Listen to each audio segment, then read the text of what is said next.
Thank you very much for everyone. I would like to start by saying thanks to the University of Public Service and also to Mathias Corvinus Collegium for supporting this idea of organizing this conference and having you all, and I really thank you for being here and accompany us until the very end.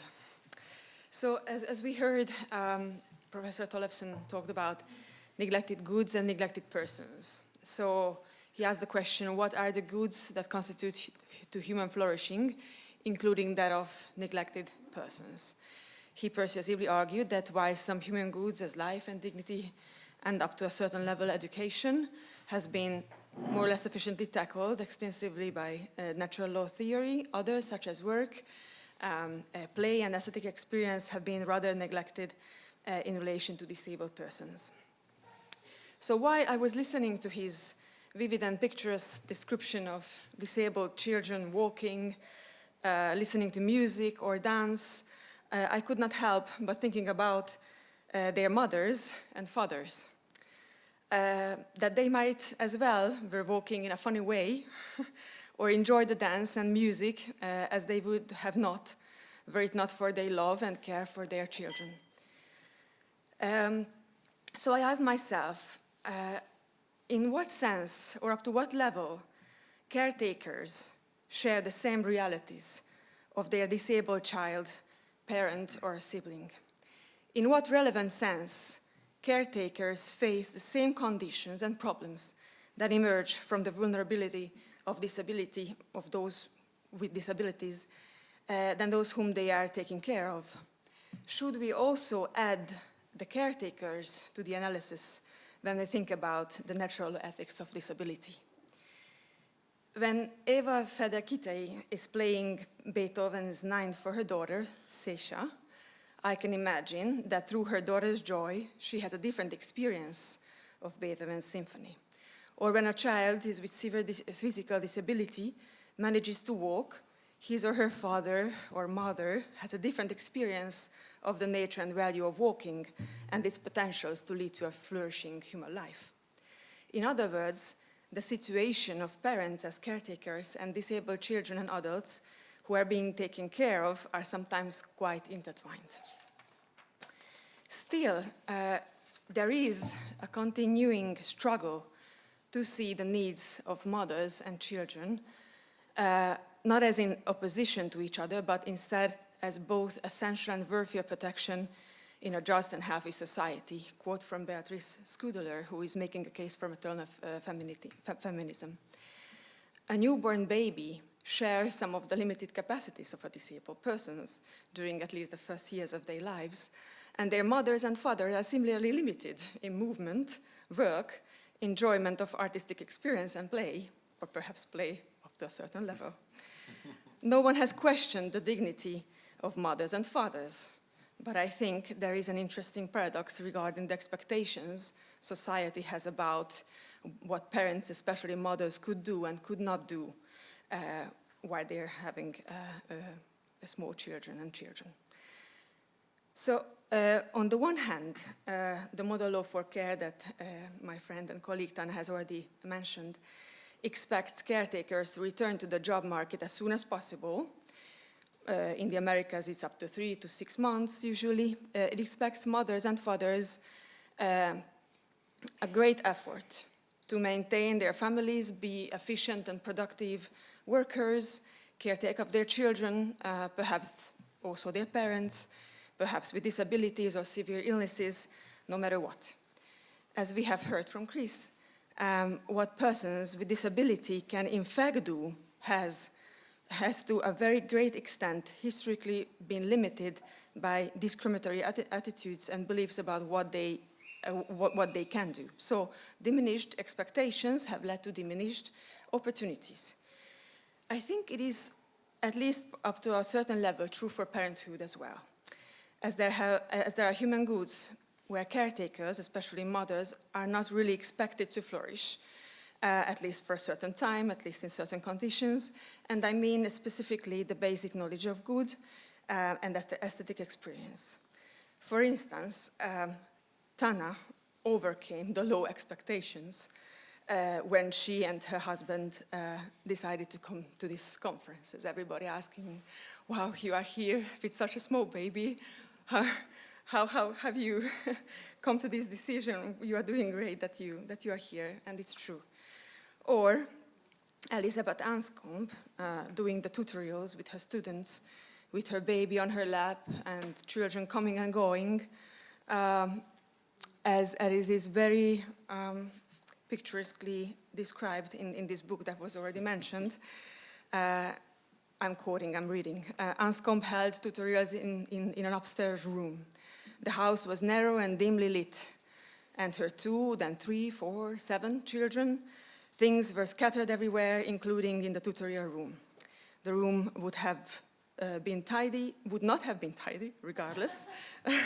Some of Anscombe's papers found their way into a green filing cabinet, but others were piled about together with unwashed dishes. On the floor next to the low armchair where Anscombe sat was a wooden bowl, at least a foot across, filled with water, stub ends of cigarettes bobbed on the surface. So definitely she made a priority, made a preference to the good of education, to the good of knowledge, and I think she might have provided good arguments to wives and mothers at home making the same preference. We see how often abandoning or giving up on the enjoyment of beauty, the desire of knowledge, and reflecting seriously in conversation with others about the meaning of life, our role in it, or different subject matter that interests us, diminishes the flourishing of parents, mothers, and fathers. To sum up, I think it might also be necessary to include the ethics of caretakers in the natural law discourse. And why? Because caretakers are so naturally ready and often often to the extremes to sacrifice their time and resources or even their bodies. My second observation is flowing directly from this first one, which is how to develop the question of ethics of care into a question of law. Is it at all possible to talk about a legal philosophy of caretaking? Can we or should we regulate love and its practical instantiation, care? I would like to use an answer that I have heard quite sometimes from Professor Finnis, yes and no. So no, because it does not seem possible to rule the matters of the heart, to love each other properly also with our intelligence by law. It is impossible to weight how many pounds a swan is, to quote a poem by a Hungarian writer, János Pilinszky, as I was warned by a dear friend and mentor of mine, who is, I think, here as well. But it is impossible, too, to have no vision of the person. Love, friendship, community when we write our laws, when we design our institutions or interpret our rules. Moral, political, and legal philosophy are building on each other, inform each other, and develop the concepts that they use and the reality in which they take place. Professor Tollefsen argued that his arguments orient toward an adequate ethics and politics of the natural law ethics of disability. So what about law?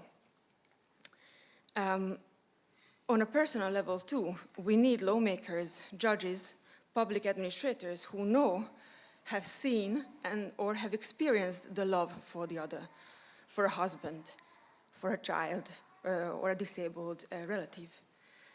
As, and I'm quoting from another poem, Phoenix and the Turtle, reason in itself confounded, so division grow together. Love hath reason, reason none, if what parts can so remain.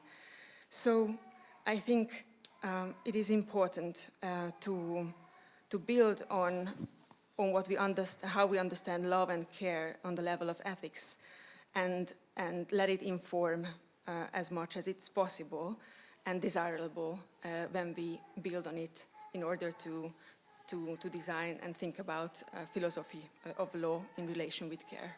Thank you.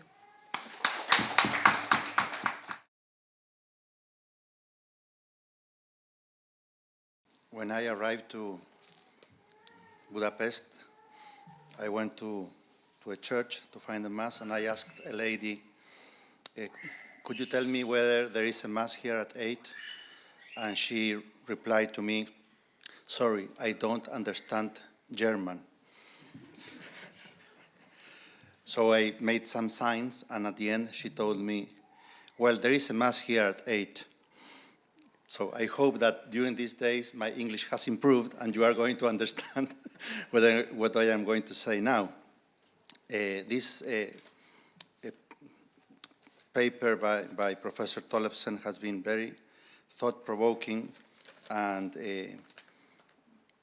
also in some aspects disconcerting.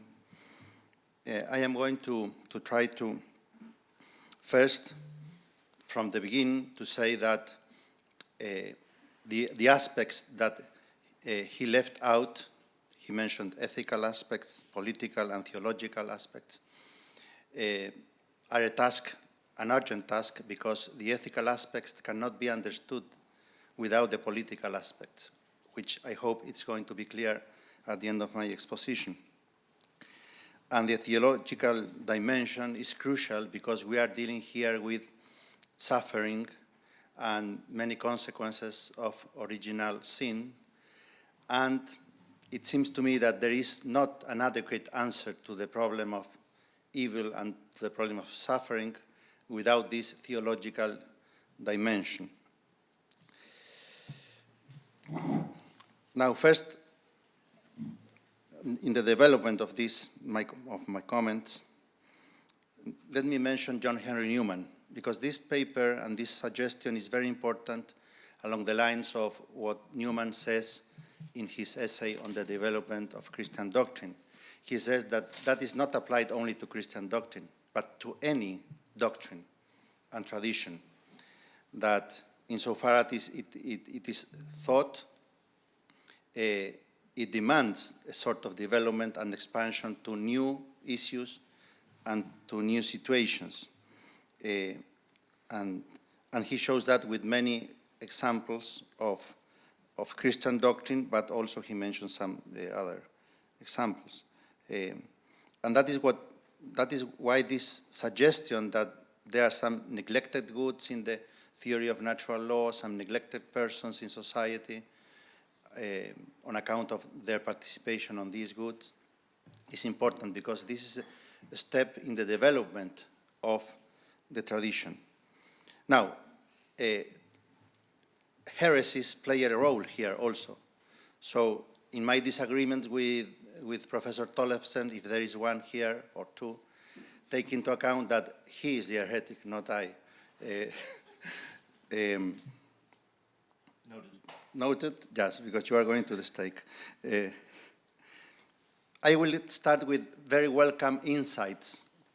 First, the need to extend the reflection on other basic goods: work, play, excellence in performance, aesthetic experience. But on the other hand, I think that the 20th century and the 21st century, in reality, in comparison with other times in history, have not neglected these goods. They have expanded these goods for able people, non-disabled, or normal, and also for disabled people. And because of this expansion, a good expansion, is that we can have this problem now as an ethical and political problem. The second suggestion that is very, very welcome is the need to improve the reality of care, and that this has been mentioned also by Professor Fröhlich. The need for inclusion and integration, understood as a fair and proportionate participation in common human basic goods. So inclusion is inclusion in the sharing of goods. This must be true goods. And so in a way, this sort of expositions and developments could be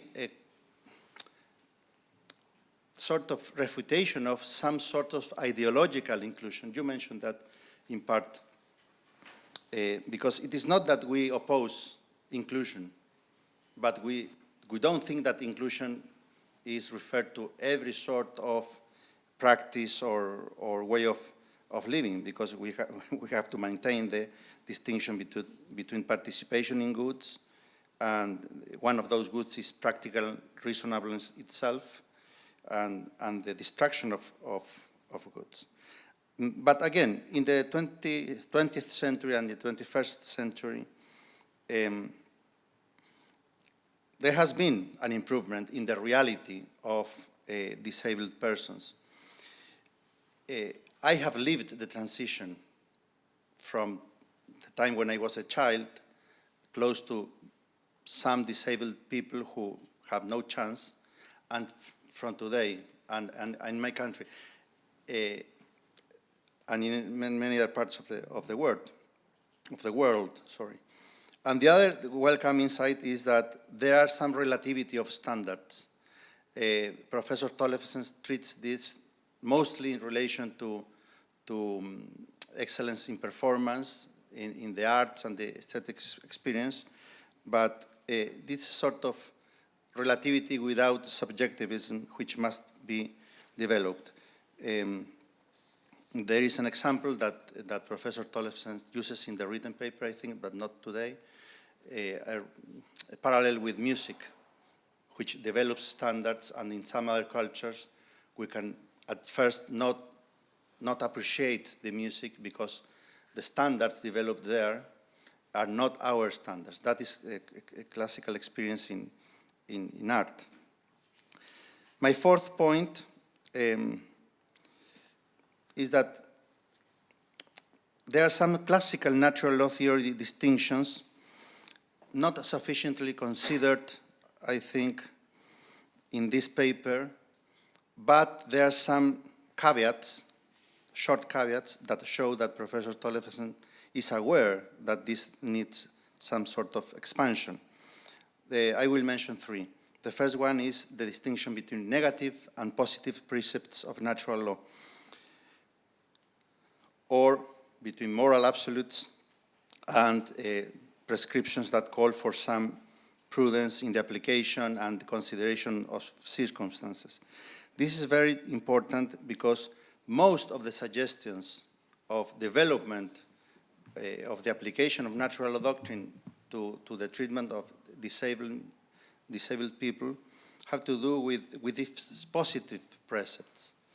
We are leaving aside the direct attack on these persons, or we are talking about how to improve their sharing on these goods. And this is important also in order not to accuse of injustice people who, on the one hand, lived in the past. In the past, perhaps there were prejudice and ignorance, but also there were many different conditions of living which made very difficult to help people with disabilities. For example, a friend of mine who is a medical doctor told me in the 13th century, I would be at the entrance of a church begging for money because of his disability of sight, which was improved later. And the other point is that in different practical conditions, and even with different sensibilities, perhaps the requirements of practical reasonableness in confrontation with people with disabilities are going to be different. That is the first classical doctrine that must be taken into account. The second one is the distinction between conclusions and determinations or determinaciones of natural law in positive law institutions, etc. This is very important because this links the ethical issue with the one which was left aside, the political, the social issue. But these are essential issues because in a different society, and I can think, I have already said in my in my country, I have seen the evolution from a very poor country. I remember the first time that I made the suggestion to university to have some special consideration for wheelchairs. And they told me at the beginning of the 90s, we don't have the money yet. 15 years later, they had the money and they modified all the things. Without a law, there was not a law requiring that as in other countries. But it was not bad will of the directors of the university. It was that they didn't have the money. And what happened with people with the wheelchair? Well, we had to take the wheelchair and move the wheelchair, and there were, because of the improvement in medicine also, many people now can go to the university or to the school with disabilities who couldn't go in previous times. And the third suggestion on this classical natural law theory doctrines is to consider that human fulfillment in this life is always incomplete. What Aquinas and Professor Finis in his book quotes abundantly calls beatitudo imperfecta. So it is incomplete and imperfect. And so natural law does not require that all people share in the same way and to the same degree of basic goods. The degree of combination of goods depends in part on choice and in part on preconditions of the person and on circumstances. So that said, that means that we cannot aim to all people sharing the same way on these basic goods.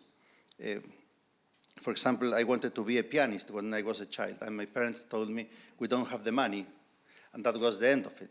And I started to write poetry. This has nothing to do with disability, but it applies a fortiori to people with disabilities. We have to find ways that take into account that they might not be in a perfect, or in a good position to pursue some of these ways. Natural law teaches that human moral perfection resides in right choice, which leads to good character, virtues. So not in our equal participation on the different pre-moral goods. And this leads me to the last part, which is the theological virtue of charity, the perfection of the soul. Because in my experience, and this is a coincidence, I have a lot of experience with disabled people. In Oxford, there were, the first time I went there was a group called Keen, which means Kids Enjoy Exercise Now, who were all disabled kids. But I have many other experiences, and I have seen many people who were not able to participate in the same way in some of these neglected goods, but their practical reasonableness or their soul was so pure and so perfect that one wonders who is more disabled if we take the person as a whole. And I will end with an anecdote about a friend of mine. When I was 30 years old, I think, a family entrusted to me a young man, 20 years, who was intelligent but disabled. He had the problem in the brain. He could work only on manual things, and he had a work taking photocopies in an office. That was his work. He couldn't do sports. He couldn't do anything else. He came every 15 days to talk to me about his life and his spiritual life. And every time that I talked to him, I went to the chapel to give thanks to God for my opportunity to deal with him. And the last time, because he died already, this chap, I advised him to use his imagination to get into the scene of the Nativity. And 15 days later, he told me, I had told him, you can be a shepherd, a boy there, whatever you like. And he came back and he told me, I was trying to do this, and then suddenly I realized that I was a straw looking at Jesus. So that is human flourishing. Thank you. Thank you.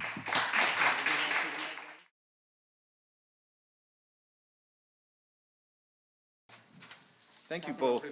I'm just going to say just a couple things in response before we, thank you both very, very, very much. That was very helpful. I think there are three things that, that I'm going to just mention. It's not nearly all, and you see my notes. And I'm going to start with something that I think overlaps the two of your comments in an interesting way that maybe, I mean, is helpful for me to articulate what I'm interested in doing. So a point that, Cristóbal, you made is that that I'm a heretic. No, that's not the point that I'm going to focus on. That is true. Fair enough. Now I can't even find it amidst all of my. But there's a tremendous amount of development in the 20th century, right? For all of us, with regard to our access to a wide variety of goods, and certainly for persons with a variety of disabilities, right, have opportunities that they simply haven't had for many, many, many years. And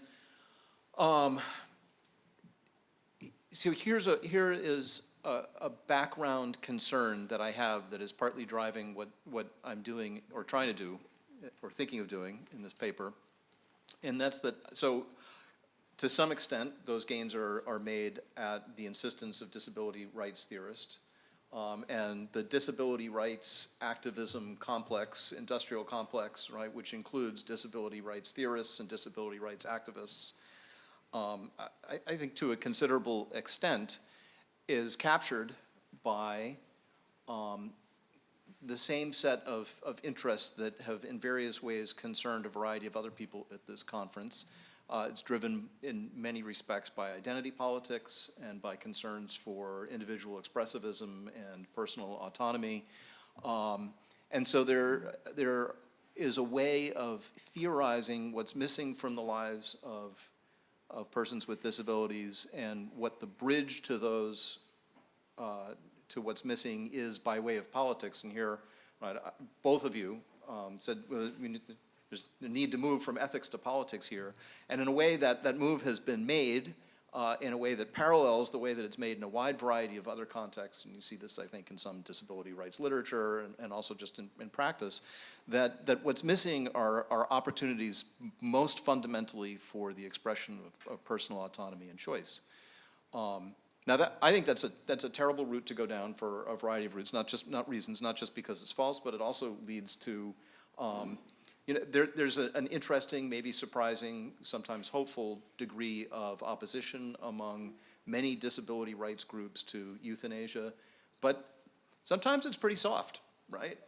And if you go down the route of thinking that disability rights are rooted in concerns for autonomy and expressive individualism, then I think you're going to end up at the place where, you know, some people, their choice is going to be not to die, and other people, their choice is going to be to die.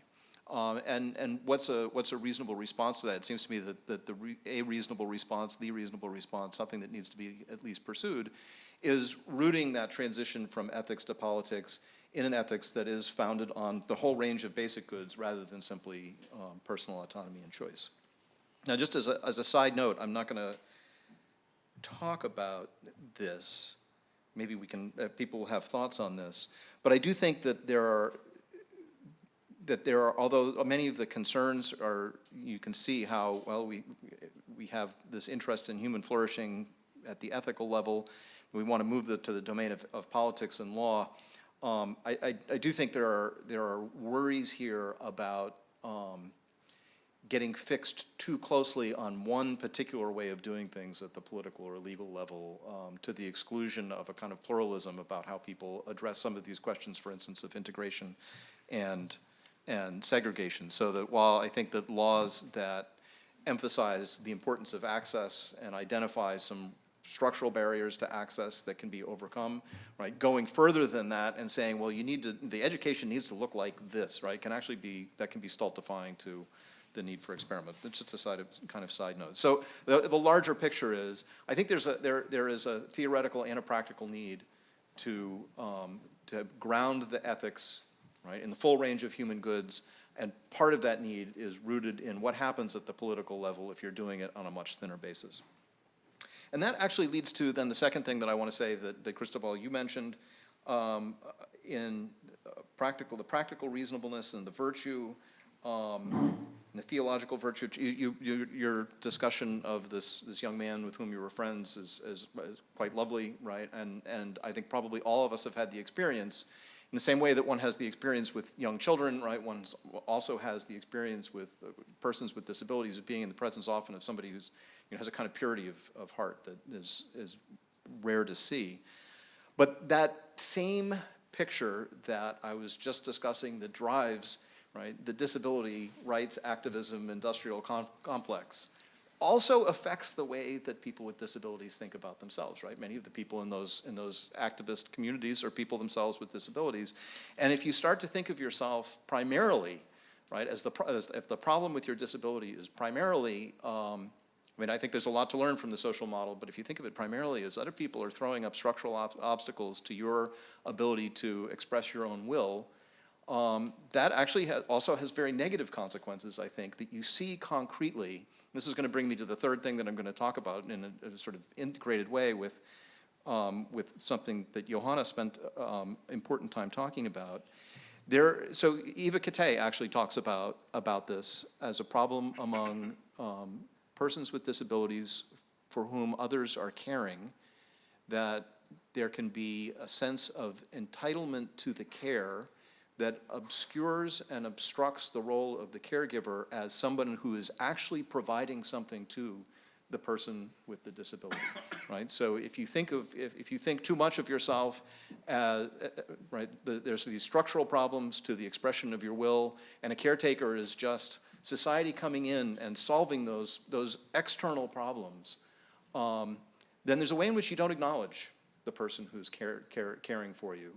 And she describes situations in which she's been present, in which, and I've seen these in other pieces that other people have written too, that person who can't drink on their own, right, treating the person who is there in order to help them drink while they're being interviewed for a piece about disability, right, as basically a tool, right, as an instrument to come and provide them with their need. There's no thank you, there's no gratitude, there's no human-to-human relationship.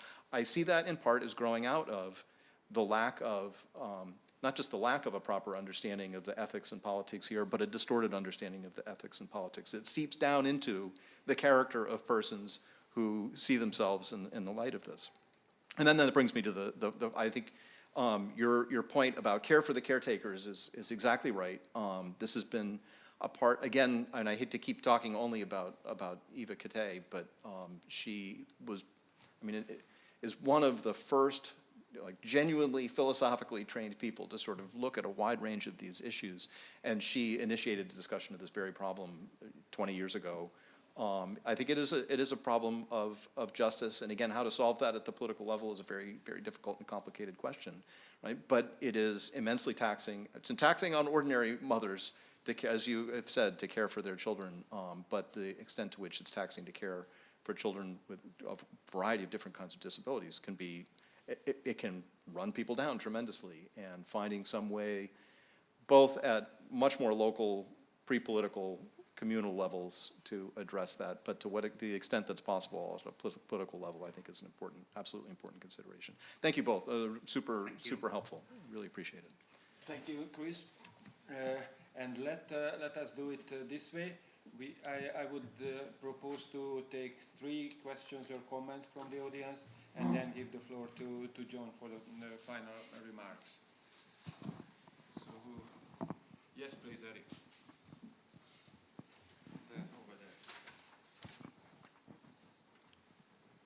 These are questions for Chris, or I guess it's a reaction.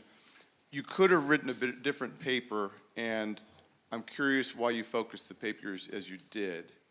And the way to write this differently is to say that the challenges that these disabled people face are challenges that some people of, quote, ordinary, close quote, capacities face in relation to people who are really, really talented.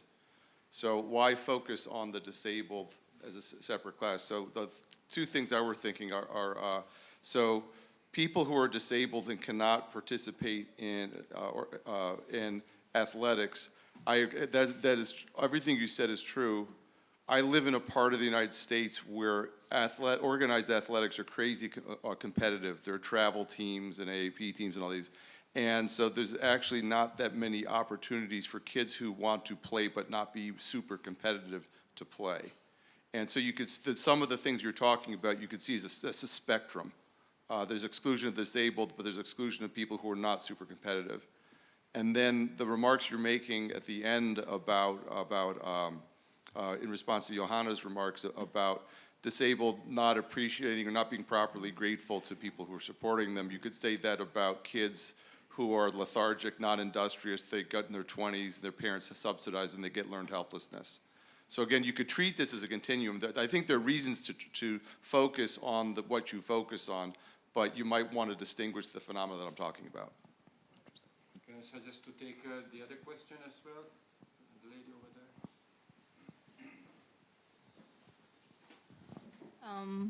Thank you very much for your lecture. My question is, if we focus on the participation in the goods, does this not leave out the people who are in vegetative state, for example? Or how could you explain their participation in the goods? Thank you. Any final question or comment? If not, then Chris. Yeah, okay, great, thank you. I'll start with the second question first, which I think is an important question for reasons continuous with what I'm talking about here, and continuous with what John Keon was talking about yesterday. A major part of the argument for removing nutrition and hydration from somebody who's in a persistent vegetative state, as distinct from somebody who's requesting that you assist them in euthanasia or in physician-assisted suicide or whatever. The argument in these cases, I think, is some combination of two different views. The view that such persons can't be benefited in any way, right? Let's call that the no-benefit view, and the view that, this was even more strong, that they would be better off dead, right? That their life has negative value in it, such that death is the only thing that's going to make them better off. And I think, although there are different argumentative avenues to go down here, including the avenue that Keon went down that I think is very important, of talking about the intrinsic dignity of such persons and the way in which they still remain persons with fully human dignity, even in their very debilitated state.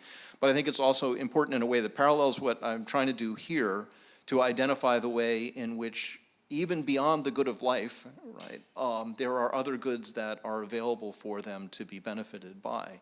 And it seems to me that we can see this in a couple of different ways, right? If you imagine somebody in a persistent vegetative state for whom a group of people come in to care for them, just to provide their minimal biological needs, right? And regularly dress them up as a clown for their own entertainment, then it becomes clear actually that you can do bad to them, and hence you can do better for them by treating them with a certain amount of respect. And that if you're treating them with that respect, that you're also creating, or in better cases where it's family that are involved in this, maintaining a particular kind of sociality, a particular kind of solidarity with them, right? And so you're realizing the good of friendship. And I think this actually extends in further ways to the question of what kind of an environment you would want to create for them. If you know that your husband or your wife, who's in a persistent vegetative state, right, really hated a particular kind of music and really loved a different kind of music, then it seems perverse to come in and start playing the music that they hate. And it actually seems like an act of charity to come in and play the form of music that they like.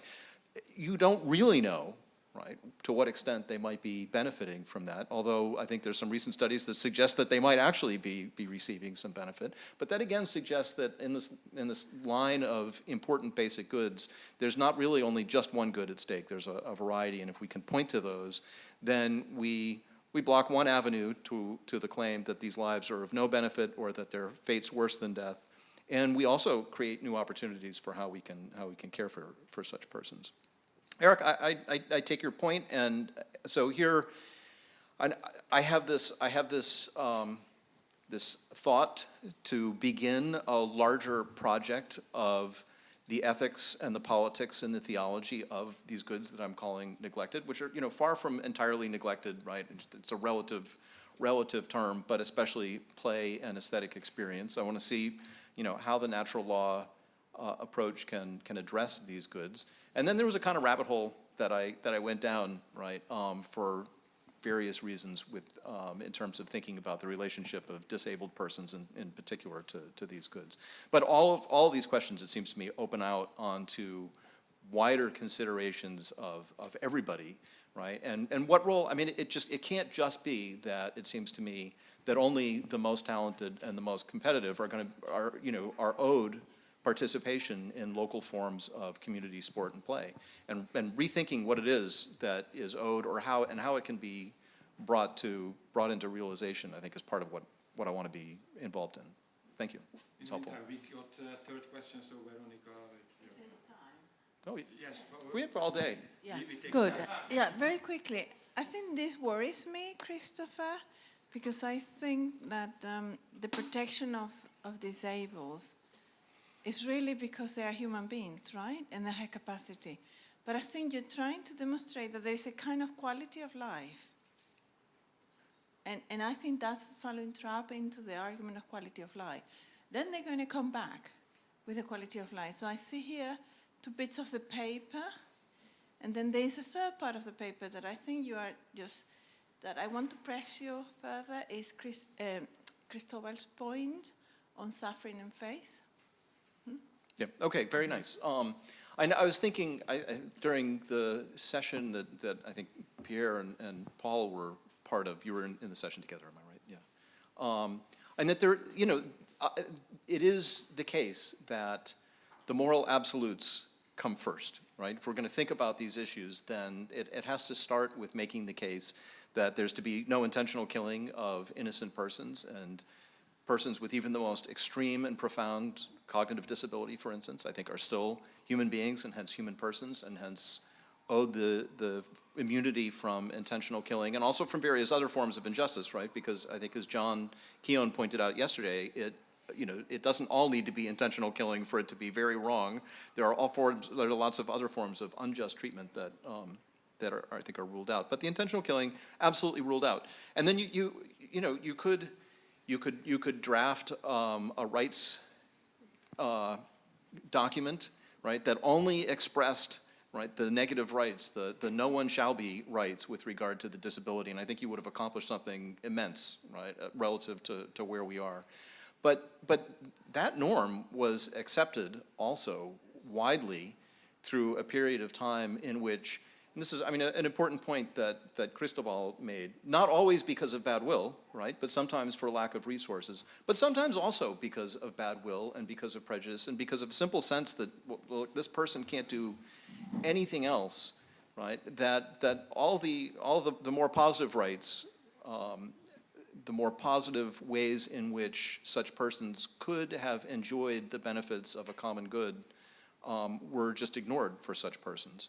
And it seems to me, and this again goes back to the earlier question, that even at the furthest reaches of disability, there's still something to be investigated there. Now, at those furthest reaches, I completely agree that to a secular world, it's going to seem absolutely absurd often, right? When you say, well, you can still maintain solidarity with this person. At that point, I do think that a theological story is important to introduce in order to say something about what seems like meaningless suffering, right? Meaningless suffering that in no way is redeemed in that particular context. And I do think for that you need to have a broader theological story. That's an important part of the complete project. But I do think, right, in the same way that I do think that there's value in lists of rights that don't just stop at the absolute rights, but say something more about what the entire range of features of the common good are, right? That's true in this context too. With that, thank you, Christopher Tollefsen, for this wonderful talk. I think I can ask you to join me with collapsing for him. as well as for Johanna and for Cristóbal for the comments. I think that we should take use of the occasion for the final remarks that John made possible for this event. So I would call John Finnis to give his final comments.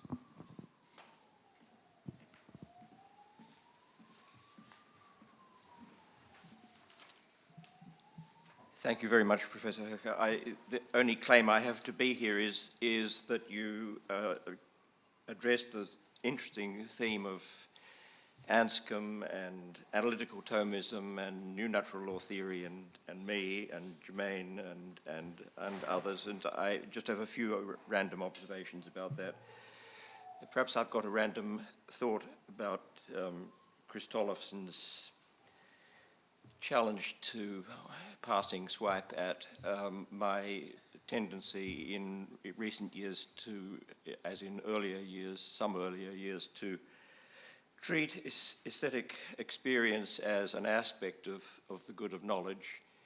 I do so in response partly to a question that he himself raised or mentioned in the course of his remarks, and when he said, is it beautiful? The question, is it beautiful, seems to me to move us towards the field of inquiry, at the end of which is the counterpart to inquiry, knowledge.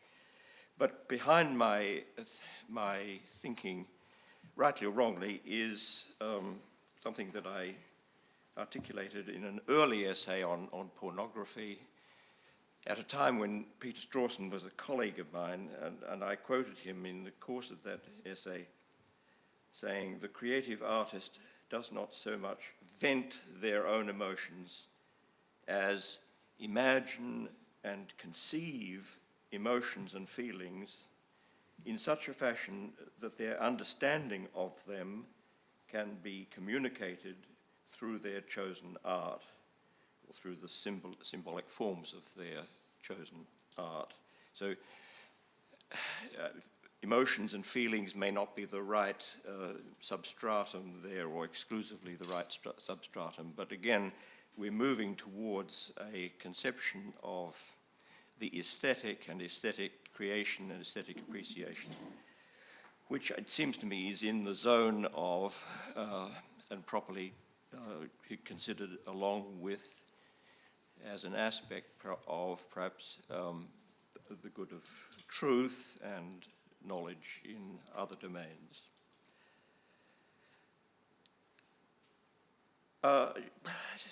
So this is a set of entirely random thoughts that occurred to me as Professor Höcke was laying out the various connections and contrasts. Robert George it wasn't just that he went to Oxford, it was that he came to Oxford to write a thesis with me about the contrasting political theories of Germaine Grisey and John Finnis. So that was the project, and there we have the results. So to some extent, perhaps I moved him towards the paternalist view that he defends in his well-known book. And that partly helps explain his justified dismay when I later moved by engaging more closely with St. Thomas on the political, on the public good, and so forth. These are obviously complex movements in both directions. Anscombe's life is, of course, of great complexity. The fact that she, in order to translate Wittgenstein, went and lived with the Spemanns, and Robert Spemann was a notable Catholic philosopher and an upholder of Catholic ethics and the moral absolutes and so on, is not, I think, irrelevant. I think it's an important aspect of her existence. I think that in relation to the vision of Anscombe that Johanna evoked, giving tutorials with a baby and with various plates and I don't know what random other children and so on scattered around. I have a complex attitude to the complexity of such scenes, and I'd like to relate that to the question that Eric Claes raised in relation to Chris Tollefsen. So going back for a moment to Tollefsen's remarks, the problematic of inclusion and exclusion and so forth there in relation to the disabled in various forms of disablement is not discontinuous with the problematic of affirmative action in relation to educational opportunities of different races and so forth. And full treatment of this, I think, would include a leisurely reading of Justice Thomas's judgments, often in dissent, in relation to affirmative action and the negative impact of affirmative action programs on those who, by virtue of affirmative action, gain an opportunity that they would not otherwise have gained, which can be formulated as of which they would otherwise be deprived, but thereby expose themselves to embarrassment and a sense of their lack of ability, and by being included, exclude some people who otherwise would have participated in the class. So there's an element of zero sum, not of course entirely, but there's an element of that. So the complex realities of inclusion that Justice Thomas's judgments frankly outline, I think are part of the problematic here. And I'm not saying that Chris Tollefsen's exposition avoided those. It clearly didn't, and it clearly at points hinted that these were relevant aspects, but I would like to just mention that. Anscombe and I worked together in the Lineker Center for Bioethics, for Medical Ethics, on the project that became a common paper which we wrote under the chairmanship of a proportionalist Jesuit who didn't really approve of what we were doing, but on euthanasia and clinical practice. And at the time, euthanasia and clinical practice. Yes, but when So this is about 1985 or something like that. We worked for several years. She wrote a first draft of the what became a substantial pamphlet, and I made extensive revisions, and it went back and forth, and there was a committee of other people, and the Jesuit presiding, and we have the result, and it's not her, it's not me, it's a synthetic product. But that was an amicable collaboration at a relatively early time in my work, and not so relative in hers, but still. She, I think, never developed a full ethics. I think the question whether she was a virtue ethicist or not a virtue ethicist is in a sense unanswerable. She didn't have an ethical theory. Insofar as she held, and this was a view that I contested in Natural Law, Natural Rights, and in some subsequent essays, insofar as she held in the famous modern moral philosophy that you couldn't have a genuine concept of ought unless you had a concept of divine law, and she meant by divine law strict negative commandments of the classical Judeo-Christian kind.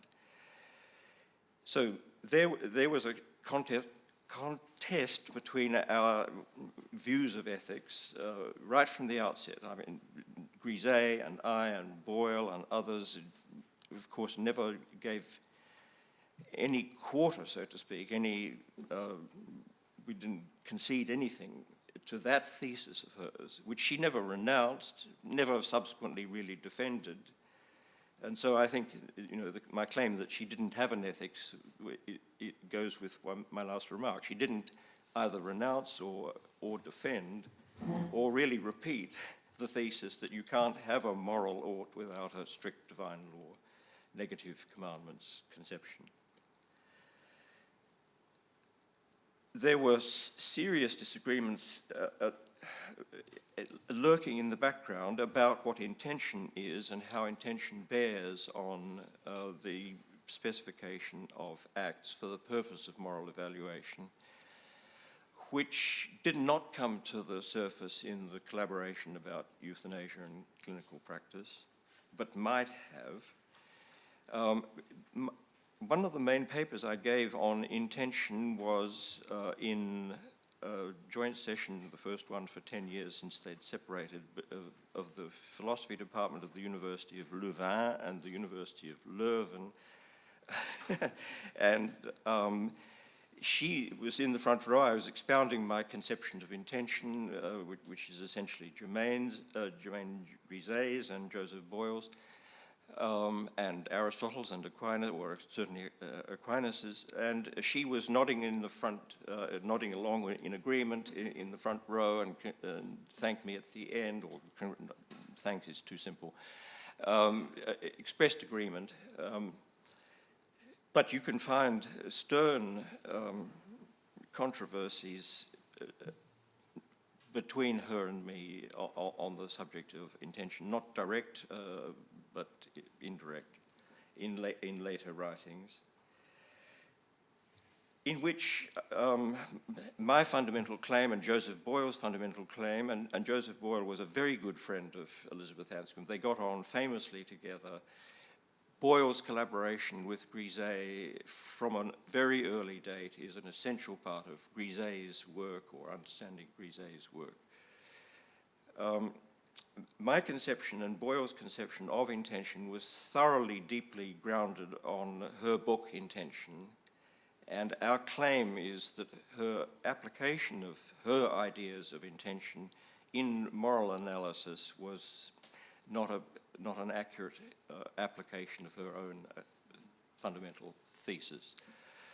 And so I leave that for you to investigate if you wish it. That the claim is all out there on the surface, and a special locus of it is in the volume that Robert George and John Keown put together as a festschrift for me, and there's an essay by Luke O'Malley, who was Elizabeth Anscombe's son-in-law, husband of Mary Geach, whom you mentioned. And that there you can study the controversy in a rapid form, sort of 15 pages on each side. I recommend those.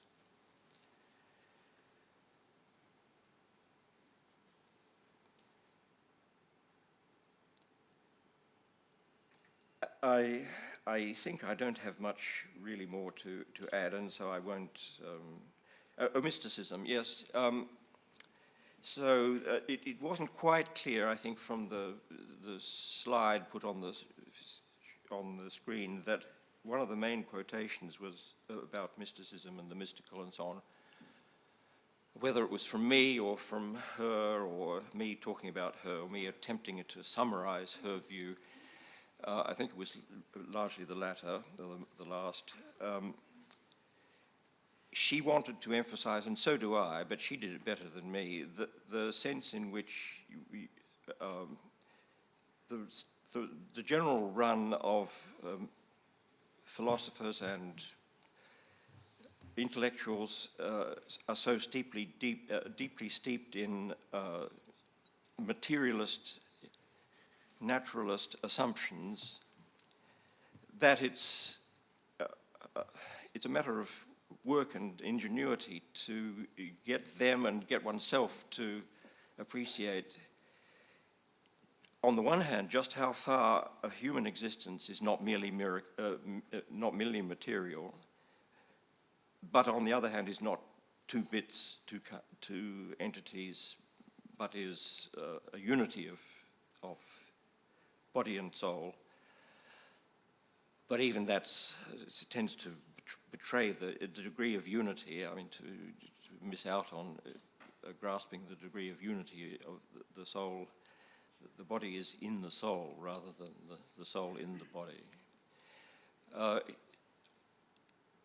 What's necessary is she's saying, is to have a sense of the mystical by comparison with the material, of intellectual, spiritual insight and contemplation and everything else that mind does, our minds do, which, as I tried to evoke in a different register in my talk yesterday, is a matter, in the last analysis, of a sharing in the created irradiatio of the divine light. But she also wanted to to use this metaphor of the mystical, partly a metaphor, to evoke the significance of the marital act, as opposed to the thinned out, popularized, debased sense of sex which pervades our environment. So again, the word mystical is more an invitation to enter into a zone rather than a description which brings in a one-to-one analogy from some other realm, namely mysticism, properly so called, the kind of unity with the divine that is, it seems, reserved for some amongst the saints and not so much for others. So there's a range of analogy here, and it's an attempt to, by a metaphor, so to speak, to evoke rather than to describe. Thank you very much. Maybe you would like to say something about virtue ethics and natural law, because it yes, thank you very much. I'm happy to do that. So I would say that the new natural law theory, better, the new classical natural law theory, better, the neoclassical, better, classical natural law theory, newly understood, is, from top to bottom, a virtue ethics. And I would say that for example, my exposition of Aquinas, in which the word virtue doesn't appear more than a few times, is nonetheless an exposition of Aquinas as a virtue ethicist. But the concept of a virtue ethics was, I think, derailed early on by the intersection of this name and its emergence with the emergence of proportionalist streams in Catholic theology and other utilitarian and consequentialist streams in general culture and philosophical culture, the open embrace of the end justifying the means à outrance. So a proper concept of the virtue of prudentia, or the virtue of temperance, or the virtue of justice, or the virtue of courage, and all the other virtues will include all that I think Grisey on a massive scale and I on a smaller scale, and all three of us in our collaborations, which were more extensive than meet the eye. We're trying to establish in thought by contesting what needed to be contested, which couldn't be done with the label, this is virtue and that's vice. You had to explain why that's virtue and why that's vice. And in doing so, you get to propositions, you get to principles, you get to norms, and there we are. The norms and principles are contested or misunderstood, and that's where the action is. The result is a proper conception of the relevant virtues. So that's how I understand the scene. Thank you very much. And let's see